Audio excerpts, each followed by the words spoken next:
We divide 564 by 5 in a long division method. 5 times 1 is 5. On subtracting we get 0. So now we put down this 6 and 5 times 1 is 5. On subtracting we get 1. So again we put down this 4 and it is 14. 5 times 2 is 10. On subtracting we get 4. So now we have no any other number to put it down. So we take here decimal so that we put 0.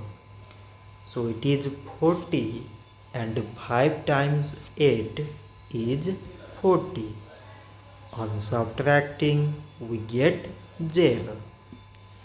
So 564 divided by 5 is 112 decimal 8. So this much for today and thanks for watching.